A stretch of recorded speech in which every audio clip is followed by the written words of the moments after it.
Because too much bleeding, too much... How's your breathing? No, too much bleeding coming out. What's the address of the emergency? Next to the Chinese supermarket. My friend called me, I'm not living there, but she can speak English. He just lied down on the floor, too much bleeding coming out.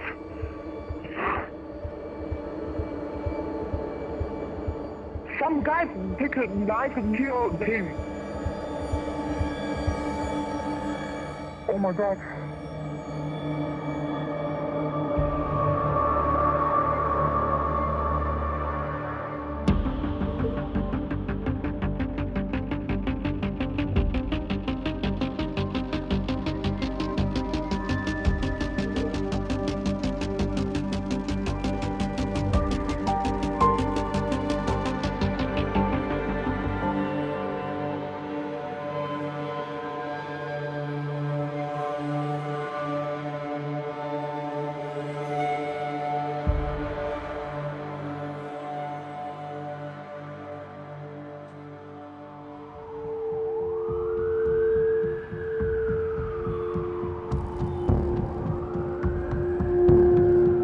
West Midlands Police have been called to the scene of a fatal stabbing.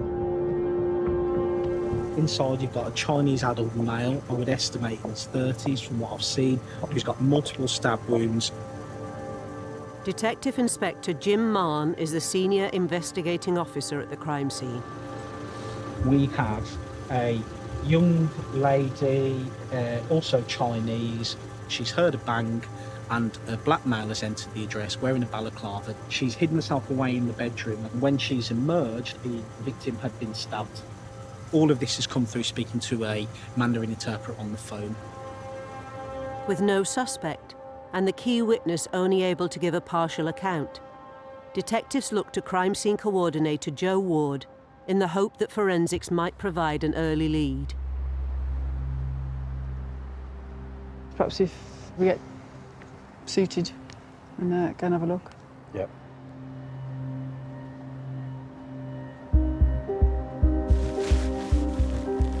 I've probably dealt with 50 murders over the years, possibly more. Every time you go to a murder, you just don't know what you're going to walk into. Always still have those butterfly feelings. People might think you kind of get used to it, but you don't really.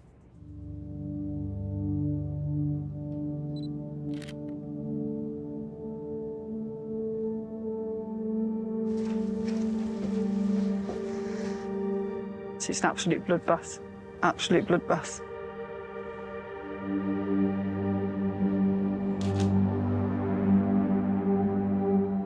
It's quite shocking, the amount of blood that's in the scene. There's blood all up the walls, it's all over the city, the victim's lying on his back on the flooring, so there's an awful lot of blood on the flooring as well. Where are his main injuries, have you seen? So he got some stab wounds to the chest area, yeah. He's certainly bled out quite a bit. And certainly some injuries to his hands by the look of it as well. Yeah, perhaps defence injuries, yeah. When he was being stabbed, he may have tried to grab the knife, which has then caused what we call a defence injury. So he's tried to take the knife off the offender. He's obviously tried to fight back. The forensic team combed the property for evidence. Why was this person killed? Is there a motive? The scene tells a bit of a story. If you can identify a motive, it'll then lead you on to other areas where you can investigate to then hopefully identify the offender. He got blood on the bed, on the fitted sheet, and then on the drawers as he pulled them out. I wonder what he was after. The drawers had been pulled out on the side table and blood staining on the wall and on that bedside table. It's quite apparent that there'd been a search within that property. The condom just there. And what's that Baby oil? Baby oil and yeah, hand sanitizer, toilet rolls.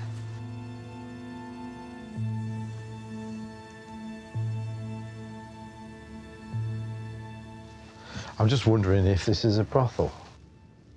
It's certainly looking like that, isn't it? Yeah. Yeah.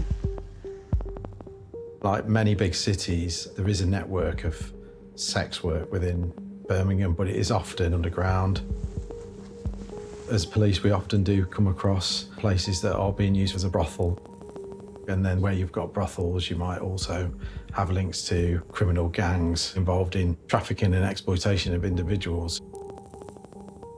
Witness is saying she's an illegal, so she's probably going to be the sex worker. Yeah. He's probably acting as a heavy or Right. as a protector, taking the money after the hunters have left. Yeah. For any murder investigation, you try and keep as open mind as possible. It could be anything from a straightforward robbery because there might be money on the premises.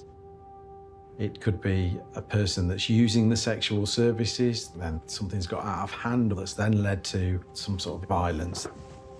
It could be something to do with organised gangs, so there's quite a few thoughts going through my head.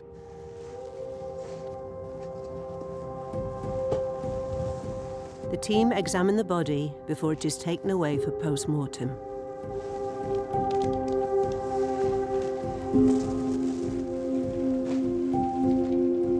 See the stab wounds there, look. We've got 1, 2, 3, 4, 5, 6, 7, 8, 9, 10. It obviously was quite a frenzied attack on the victim, hence why there was so much blood in there. But it is saturated, isn't it? Yeah. The person that's committed this offence is obviously a dangerous person. We need to get them in as soon as possible. Investigators identify the deceased as Jin Minyang, a 41-year-old Chinese national.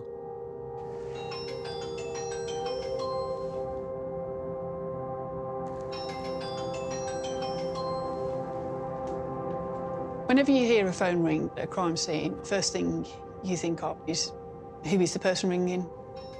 Could be a family member. It could be the offender that's on the other end of the call.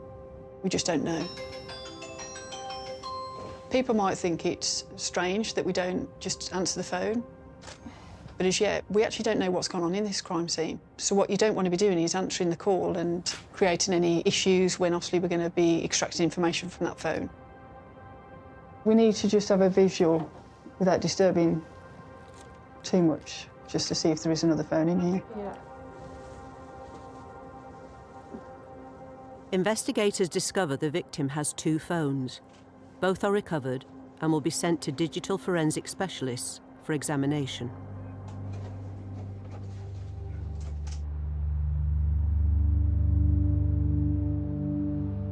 With no sign of the murder weapon in the property, police search for any evidence the suspect may have left behind while fleeing the scene. So small. They really are.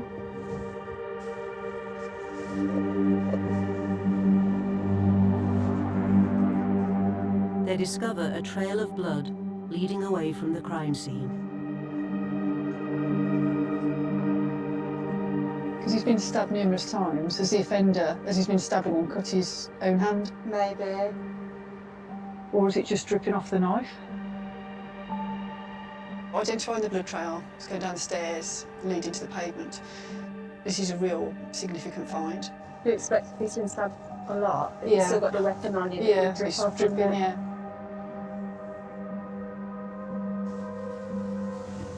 Blood is a really good source of DNA, so finding blood, hopefully we get a DNA profile that may identify our offender. The blood is swabbed and will be fast-tracked to a specialist lab where it will be sampled and profiled against the national DNA database.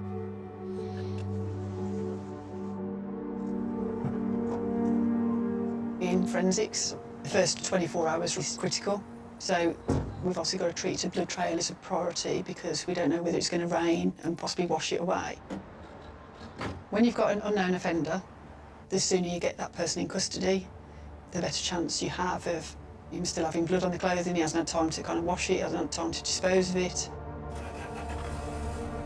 The pressure is on for us because we want to find out who's committed this horrendous offence.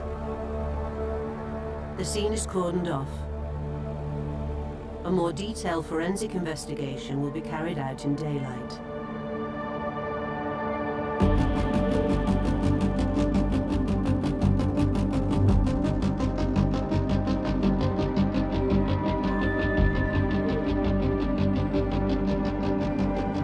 Right, morning everyone. This is a briefing for a murder investigation which we launched last night. The deceased is Jin Minyang. We also have another person that was present in the address, which is a SIG witness, and a possible sex worker. I think that's going to be one of the challenges, that our significant witness is not going to want to tell us everything for fear that she's implicated in some sort of criminality. So that's going to be a hurdle that we need to get over, but she's a victim and a witness. The murderer would have an interest in harming her or influencing what she says because she witnessed that murder.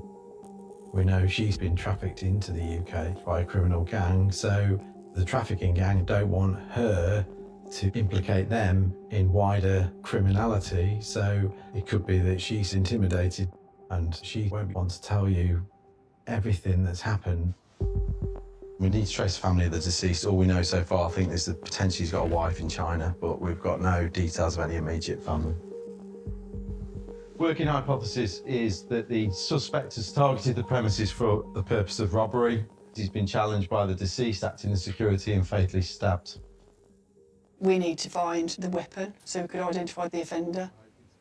There may be fibres, fingerprints. The weapon might have blood on it, so there's a possibility of Lefty's DNA. Key aims and objectives then, firstly to identify the suspect, forensically examine the scene, to search the surrounding area for evidence, but primarily the murder weapon. Coming away from the scene is a trail of blood, some blood spots as it goes down the stairs, so that could either be drips from the knife, from the victim, or our suspect could have been injured. Every hour that ticks after the crime is committed, you're potentially losing forensic evidence from the suspect. The longer it takes, the more that crucial evidence can be destroyed or disposed of. We have to remember the suspect could offend again, so getting him in custody quickly or identifying him is really key. Cheers, everyone. Thank you. The murder took place close to Birmingham's main shopping centres, in an old industrial part of the city. They've got a camera there, a camera there, a camera there, so that box is off this end. Specialist CCTV coordinator Andy MacDonald leads the search of the area for footage that could have picked up the killer. There's some real good potentials there, isn't there? Them are new cameras, look at those, they're brand spanking they are. The city centre is covered in cameras. Every shop, every street will have cameras on them. Once you get into sort of residential areas, a lot of people have doorbells with CCTV covering their home, so it would be hard to completely evade cameras. This isn't going to be about one camera that's great quality. You are looking for every camera. So it's trawling and recovering anything and everything in Zone 1 at the moment. Hunting for CCTV in the vicinity of the crime scene, officers spot a camera outside a Chinese supermarket, just 20 metres away. We know that is that the only entrance, do we know? We believe. CCTV is a major part of how we conduct our investigations. If it is in close proximity to a scene, it may tell us people who've come and gone at the time of the offence, immediately before or immediately afterwards. It can even lead us to identifying a suspect. Oh, there you go. So there she is. On the camera, police find footage of the witness fleeing the scene. Comes out at 18:51. And apparently she's saying to staff now, somebody's been killed, somebody's been killed.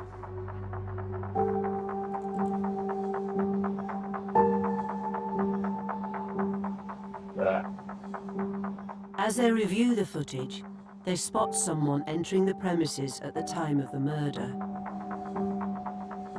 It's a reasonable assumption at that stage to say that's our suspect. He's a male in dark clothing with a mask on. You can't identify a suspect.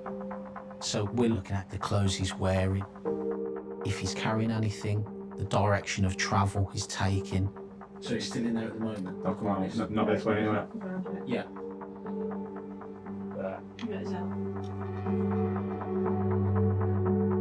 Although detectives aren't able to identify the man in the footage, they now have their first sighting of the suspect and an indication of his movements after the attack. Now we've got something to go on. We need to focus our efforts on using this information to find him. Officers conduct a forensic search of the area the suspect was seen heading towards.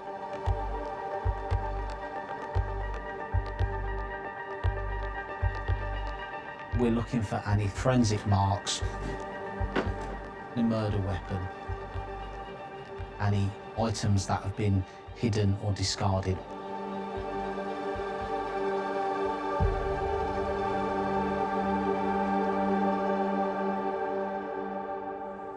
The swabs taken by Joe outside the crime scene must first be confirmed as blood before they can be processed for DNA profiling. To test the swab to make sure that we have blood, we use the Castle-Mayer and the hydrogen peroxide reagents.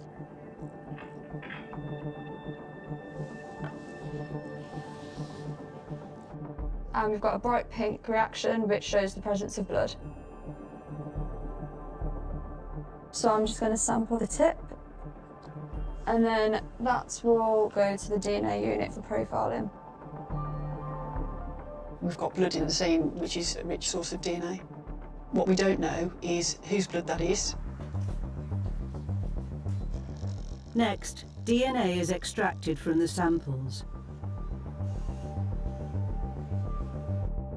Forensic scientist Charlotte Hargreaves analyses the results to see if there's a clear enough profile present which could identify a suspect. So you can see that there's DNA detected. If the blood contains the offender's DNA, hopefully we can identify the offender.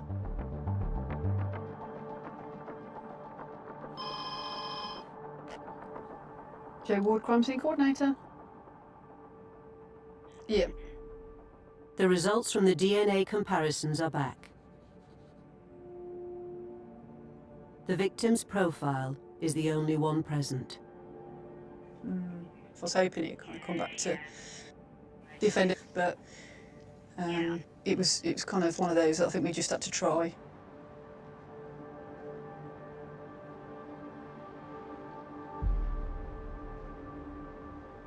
With the initial blood samples failing to identify a suspect, Joe returns to the crime scene with blood pattern analyst Phil Field.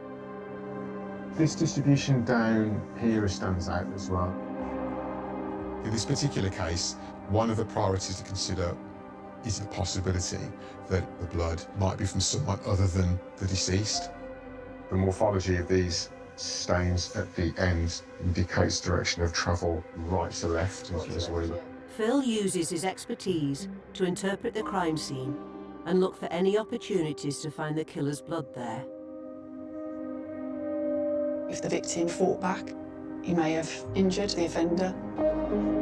There's always a possibility when it's quite a frenzied stabbing attack like that, that the knife gets wet with the victim's blood. It gets slippy, and there's always a chance that the offender's hand could slip onto the blade and cut themselves. So clearly super heavy staining there, strongly suggesting that an attack has taken place in this region. On the floor, at the edge of the settee, there's a distinct concentration of blood which would support the view that the deceased is actually laying on the floor in that region whilst bleeding heavily from his wounds.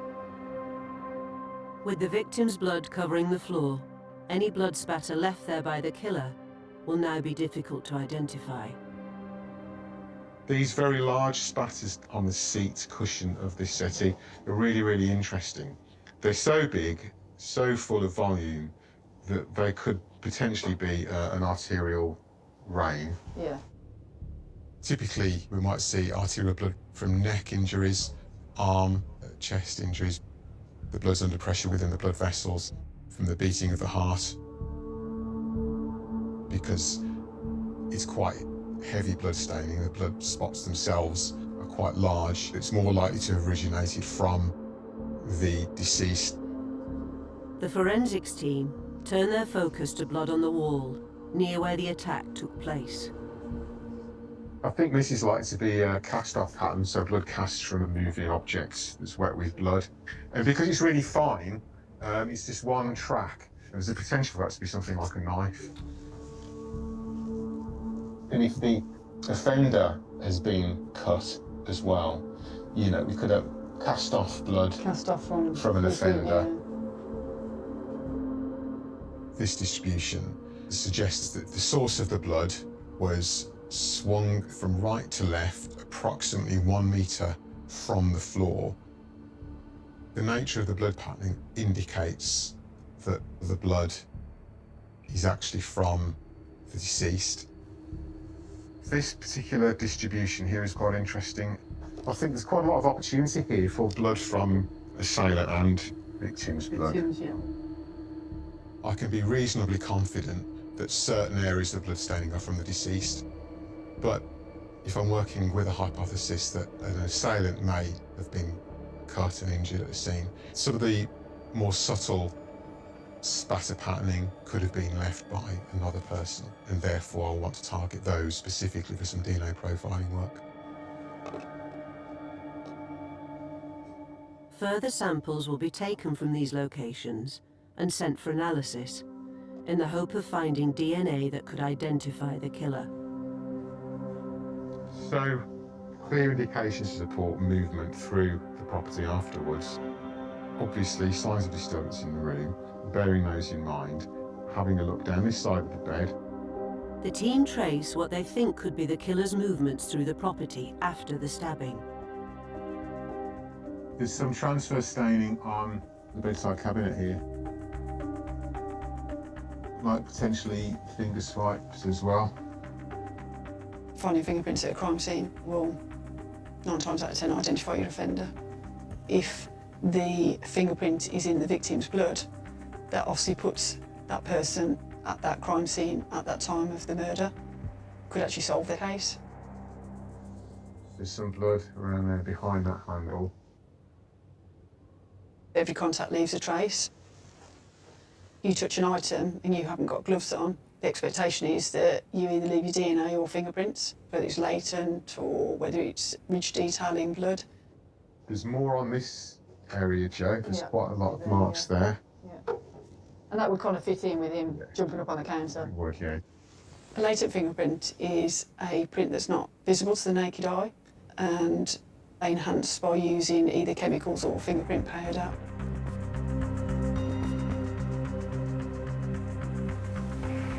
A kitchen cupboard door is recovered from the scene. This will be examined for any fingerprints that could have been left by the killer.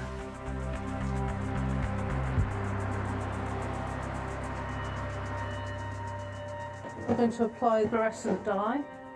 It will basically just stick to blood, so when it's viewed under a blue light, it will actually fluoresce. Fingerprints give us a result quicker than sending items off for DNA. Any potential fingerprint within a crime scene is submitted to the Fingerprint Development Lab. And obviously if the fingerprint is found, they'll be searched against the National Fingerprint Database to see if they match anyone that is known to the police. The National Fingerprint Database contains the fingerprints of over 8.3 million individuals and 26.2 million fingerprint identification forms. So now we can view it under a blue light, which will fluoresce the yellow dye.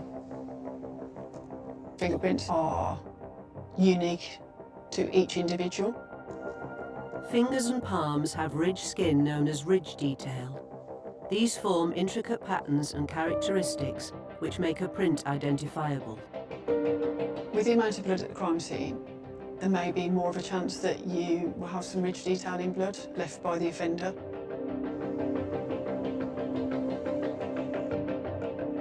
So I have a sequence here of what looks like 3 pressure marks.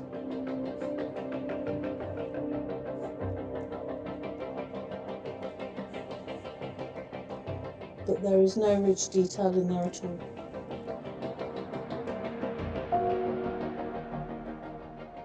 Now I'm going to treat the handle. The handle is treated with superglue to help detect and enhance any detail that may be present. Superglue adheres to salts that come out of sweat, so obviously it will adhere to fingerprints. Once I run the cycle, the chamber will humidify, then the superglue will vaporise and stick to any salts present on the handle.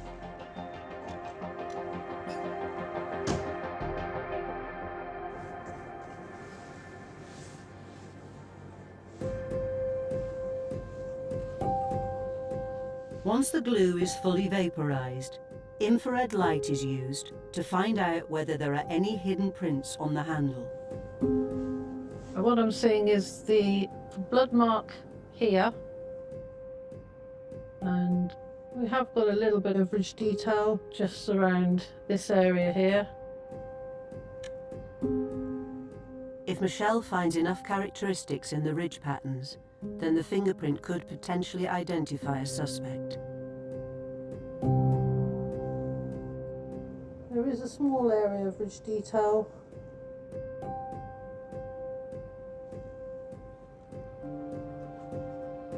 I have got a couple of areas.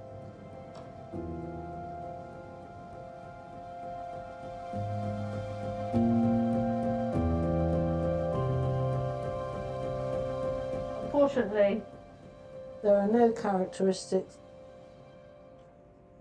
Therefore, I'm going to no value it and it won't go to the Bureau. With no fingerprints linking a suspect to the crime scene, investigators will have to rely on the blood swabs taken to provide a forensic lead. So the results come back on the first submission that we sent, Yeah. which was the blood from the blood trail coming down the steps towards the pavement. Those have all come back, unfortunately, to the deceased. Right, okay. I kind of understand just coming out of the address, if he's, you know, it was obviously quite a heavily blood-stained scene, so you'd expect him to be dripping blood like that. It's obviously disappointing not finding a fingerprint or the suspect's blood in the crime scene, but at the end of the day, we can only recover what's there. He may have been wearing gloves because they've potentially come with some gloves and they've come with a balaclava. Just makes me think, has this offence, has it been pre-planned? So that's in there, yeah? Yeah. So you get a glint of the face mask. Yeah. Right, let's try to get some best images of this guy. Detectives review all the police footage gathered on the night of the murder, including body-worn video of the witness. What have you seen? What have you seen? In any investigation, witnesses can provide us with real crucial evidence. Where the offenders touched, searched, what actually happened during an attack. But dealing with a witness that's gone through a traumatic event can be really complex. She's in distress. She's just witnessed possibly one of the most horrific things she'll ever witness in her life. She doesn't understand English, but she's clearly trying to get officers to try and help the victim who's lying in the address. Hold on, stay there.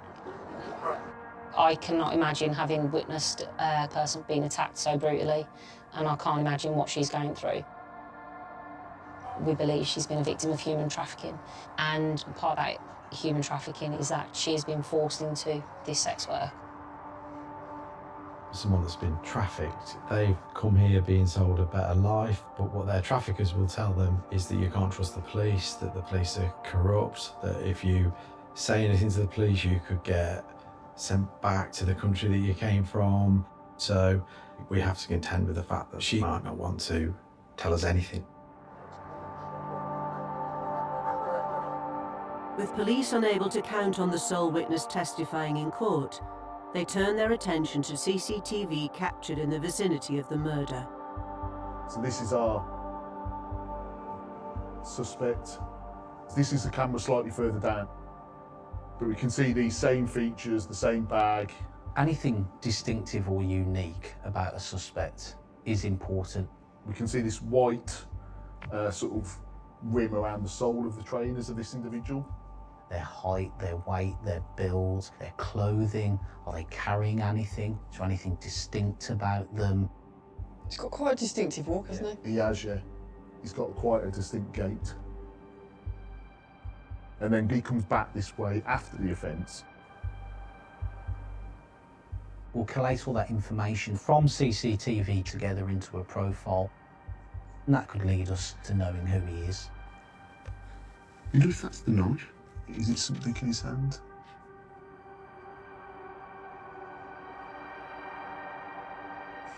It's shiny as well. I wouldn't expect a hand to do that.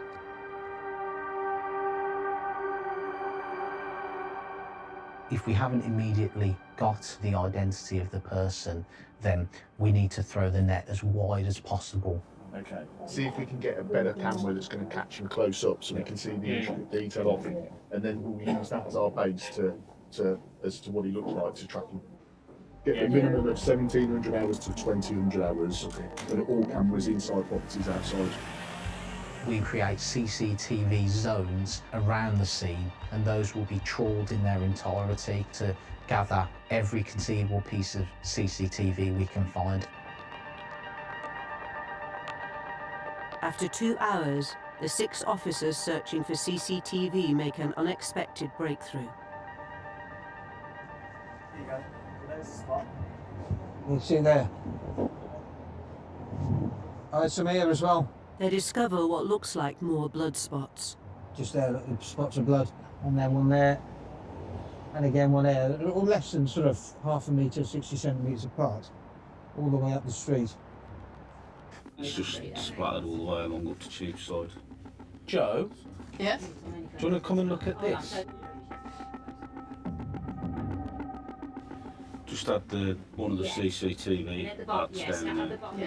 They've come down Moseley Street and right into Barford, all the way to Cheapside, and there's blood trail all the way along that path.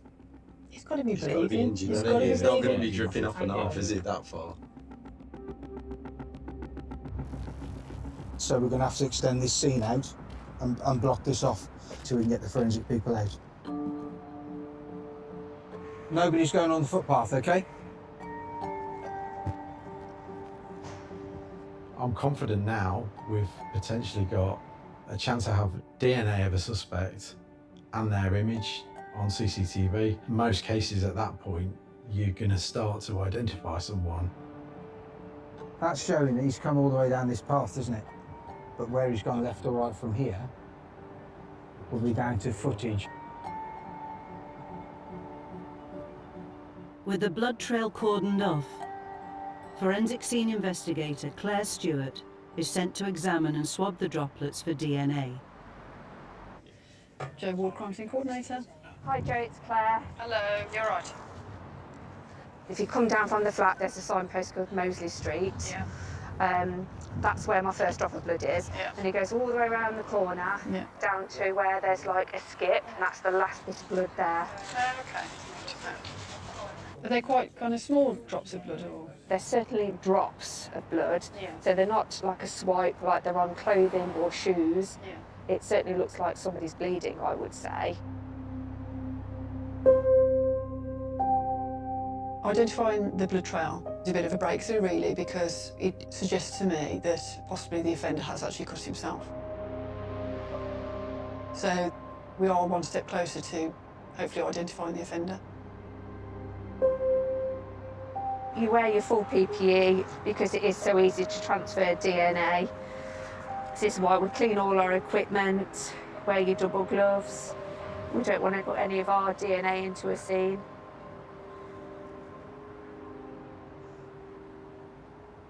The wet one loosens the liquid on the floor, so that in this case it's apparent blood. And then the dry one will pick up the remaining.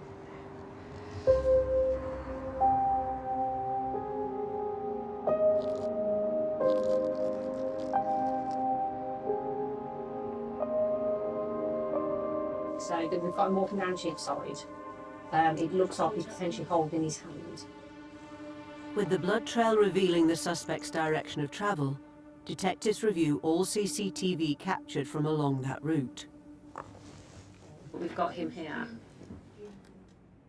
We've recovered different camera angles that capture the suspect pre and post offence. Looks like he's wearing gloves, but obviously if it's cut himself that badly, it's dripping through, yeah. So potentially we might have, obviously, if he's bleeding, any blood stains on the top of there as well. He then goes on top of the van, and then they lose sight of him. He doesn't come back out that way from what they've watched, so potentially he's jumped down onto the River Ray.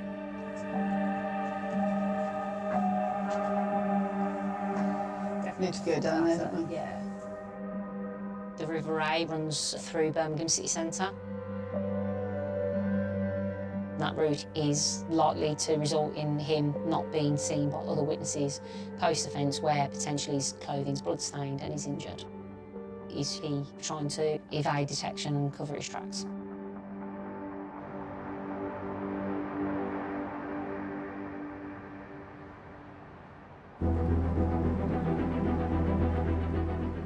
The police team begin an initial search of the surrounding area within a kilometre of the river. This is believed to be where the exit point is, and then... Yeah, so we know he's come from Cheapside down the River Ray.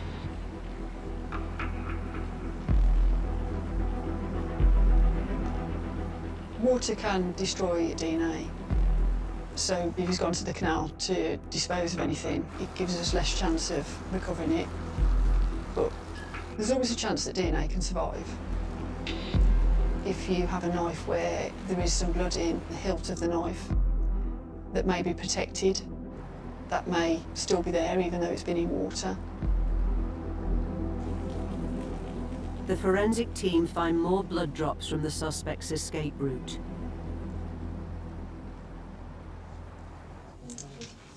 As you can see, there's blood found on kind of the left and the right side of the ladder.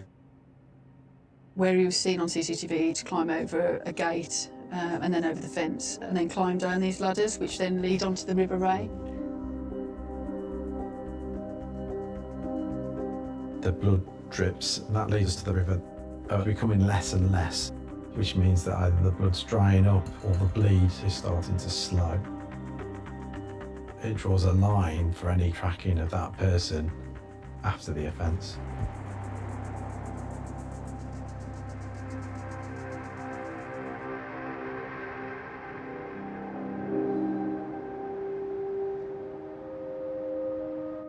Morning everyone, another briefing for Up Yurt. This is the investigation into the murder during the robbery of a brothel on the 9th of February. We're on day 5 and as yet we have no identified suspect. We still have not got a next of kin for the deceased. We don't know the phone number, address, don't know the location of the murder weapon. We've done continued searches along the route close to the scene. We've got some potential forensic evidence that's going to maybe identify somebody. We've got that image of the suspect. It's not perfect and hasn't actually given you any further lines of inquiry. 5 days down the line, you are waiting for that breakthrough, really. Despite the team finding the suspect's blood trail down to the river, they will now need to wait to see whether DNA tests can reveal who the blood belongs to. We don't know if the suspect's left any DNA or fingerprints at the scene at this stage. We don't know the mechanics of the actual murder or the ordering of injuries at this stage. Our footage seems to suggest he's gone straight down here. With the team now on the trail of the killer, Detective Sergeant Damien Forrest leaves a multi-agency search for the murder weapon. We thoroughly searched the flat where the murder happened. We haven't found the weapon that was used.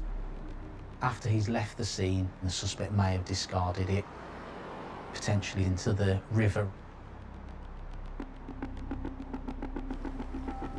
Obviously, yeah, you're entering him in your poles. Just keep searching with your feet, looking around any sort of holes or ledges where anything could be concealed, and then make your way back out.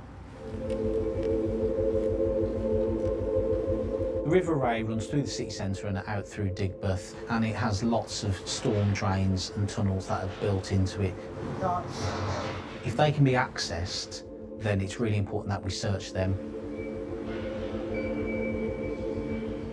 Remember, we're only in about 25 metres. Yeah, okay.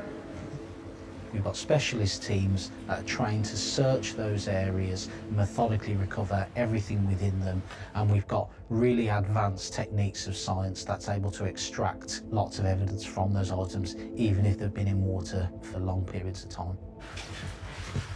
Okay. Yeah, it's fine.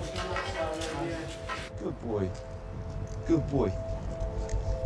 One of the specialist teams searching the river is the Forensic Dog Unit. These dogs are solely trained to identify blood and are deployed in searches for weapons and bodies. A forensic recovery dog will identify blood spots, and any void is a potential place where things can be hidden. And we're working into the wind to help them. Good boy.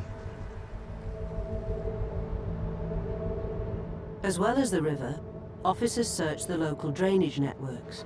In one of the drains, they make a discovery. Right.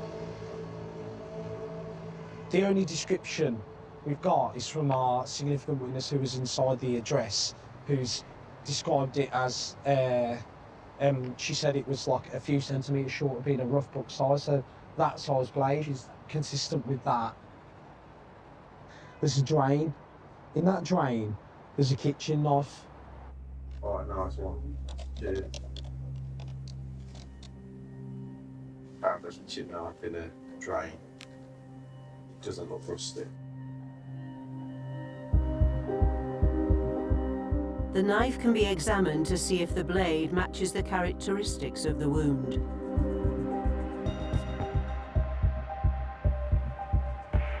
"300 metres from the ladder, which the suspect may have used to get down to the river, officers make another discovery.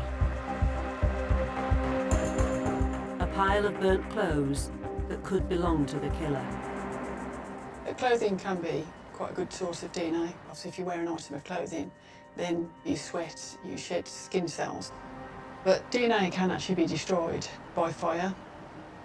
The items were burnt. Has he come prepared with a lighter or with an accelerant because he wants to destroy any evidence which may be on his clothing? This tells me the suspect clearly knows what he's doing and he's frantically aware. Next to the clothes, detectives find 3 faint drops of blood. It's the blood spots. The killer may not have been successful in destroying all the evidence. See, it looks like, I mean, not all of it's burnt. I mean, we might still stand a chance. We'll obviously have a look when we recover it, but Brilliant. yeah, good find. They seize the clothes to examine them for DNA. I think he planned to go down to the river as his escape route, change his clothing and make it more difficult for us to track him after the offence. This suspect, he's clever, he's aware of police techniques, he's aware of forensic links from clothing, blood and the weapon. it's a well-executed crime, I would expect that he would be a known criminal.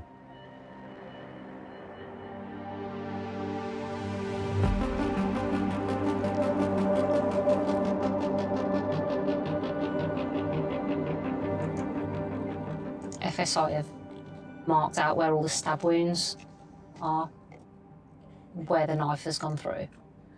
So you've got quite a few there to the chest area.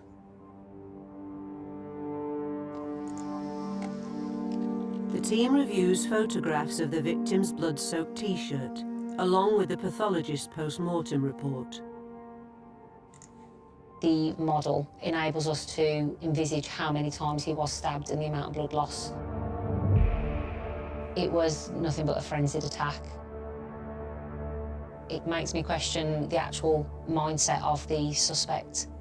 There's nothing to suggest the victim had any weapons to attack him back, so that makes me think, with that level of force used and how many times he was stabbed, is he enjoying what he is doing to the victim? One went through the carotid artery and the other went through the jugular vein, from the face and through the larynx. It's almost like slitting someone's throat going through their face, through the cheek. What type of person would commit that sheer level of violence? The chest ones weren't that deep, they were only muscle, sort of, but they were quite grouped. There's 13 wounds in the chest alone. It could have been a sadistic, seriously violent attack, and this person gains some sort of motivational pleasure from that. Whether there's something to do with another criminal gang, there could be a number of possibilities. Could you start ringing round? Following the theory that the suspect could be a known criminal, detectives do a search of previous crimes from the local area. Okay, all right, lovely. There's a very similar offence from the back end of last year.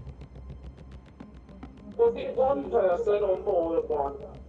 Okay, 这个还不是很高。Why? Not very tall. Not very tall. Anything more of a description? I'll say he was lag and bob, you know?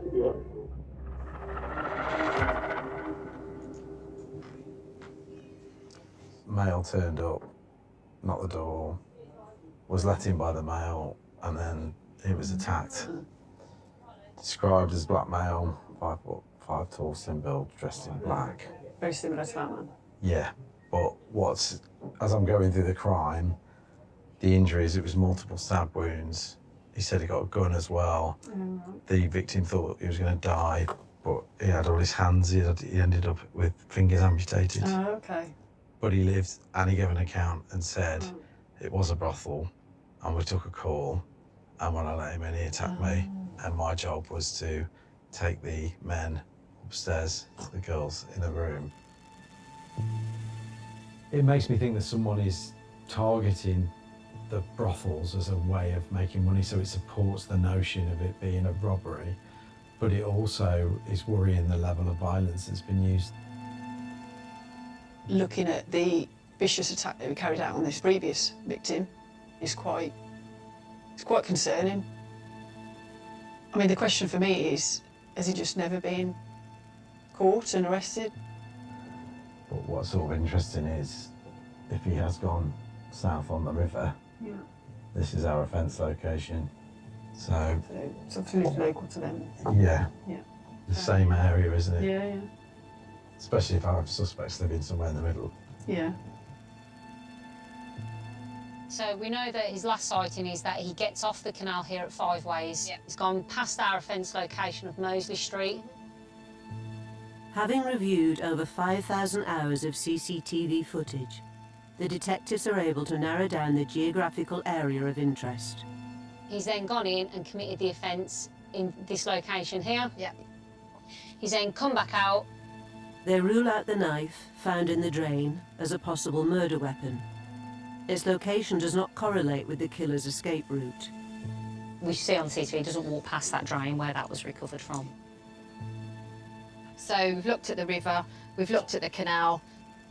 Hypothesis is the offender is likely to live in this area. He's obviously confident enough to get on the canal. So is he going to live in and around there to be able to get on there? With the suspect believed to be local to the area, detectives circulate his CCTV image and description to all West Midlands officers.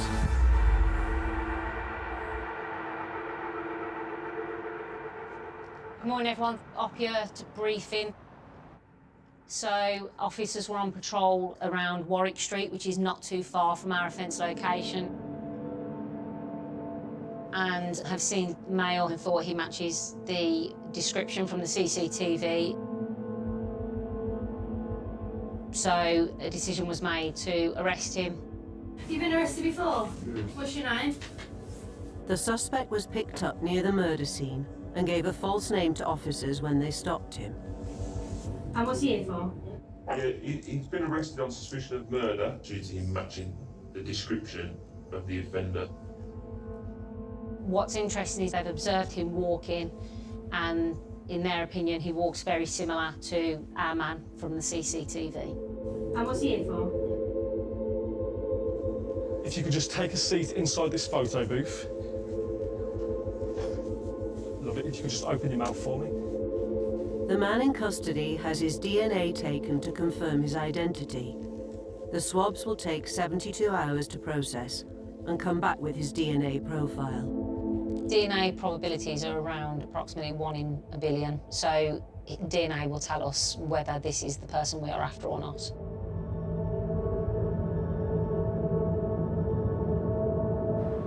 Right, just an update. I've had a forensic report from the lab. While checks are run on the man in custody, Joe receives results from the blood trail, ladder, and burnt clothing. They don't match the profile of the deceased, so that would suggest that that's our suspect's blood. The DNA profile for the suspect can now be checked against those already on the National DNA database. Meanwhile, the swabs for the man in custody are still being processed. If he has previously offended, his DNA profile may already exist on the database. For this level of crime, you'd expect the suspect to have committed more minor offences before and been arrested and have their DNA and fingerprints taken off them. So you'd expect their DNA in the database. I'm just calling in relation to Opiate, which is the Digbeth murder. Kim checks with records to find out whether the arrested man's profile is already on the system. This can then be instantly compared to the suspect's blood found at the scene to see if it's a match. He's been arrested quite a few times before. His DNA was taken twice. Looks like on the same occasion, according to PNC. So it's an up-to-date sample. The National DNA Database holds over 5 million individuals' DNA. Individuals' DNA will be uploaded if they've been arrested and then cautioned or convicted of a crime. Yeah. It definitely does say DNA confirmed. Okay. Brilliant, thank you. Cheers, bye. Records reveal that the man in custody does have an uploaded DNA profile. There is a barcode for that DNA. Potentially, we can just give them our offender barcode now and they can compare the two and give us an answer as to whether it is him or not.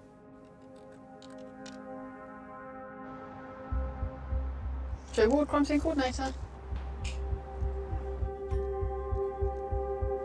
The results of checks for the DNA found on the blood trail, ladder, and burnt clothing have come through.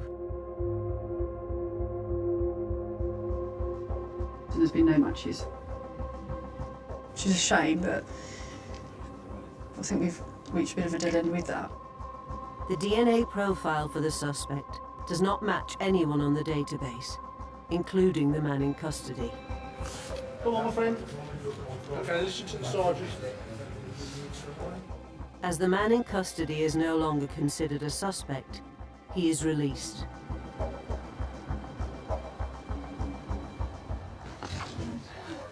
I'm so gutted. But you know what? That makes it more worrying. The fact that Yeah. Oh God, yeah. committing such a horrendous offence. Well, yeah, to go from 0 to that.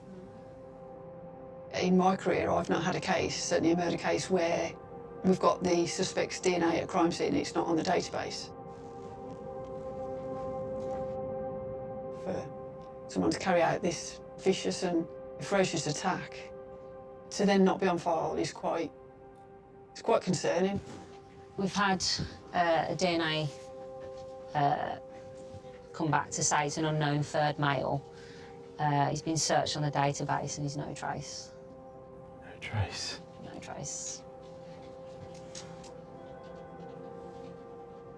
It's just absolutely devastating news. By doing my job and finding the evidence, we still can't identify him. Yeah, with this level of answer, you would have thought that he would have been on the system, but Unless he's only recently come to the country at this at his age now, and has offended in different countries, or he's good at what he does.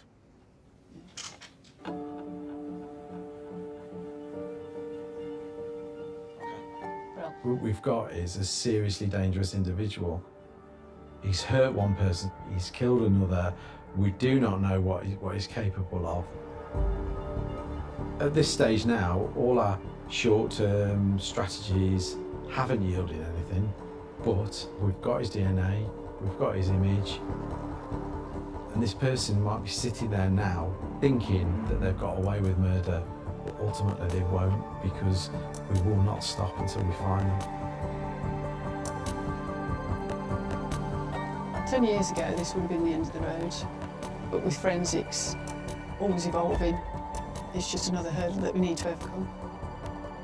We will broaden our investigation and draw on the resources from the forensic community to dig deeper and leave no stone unturned. He'll have slipped up somewhere along the line and not know it, and I think we'll identify him.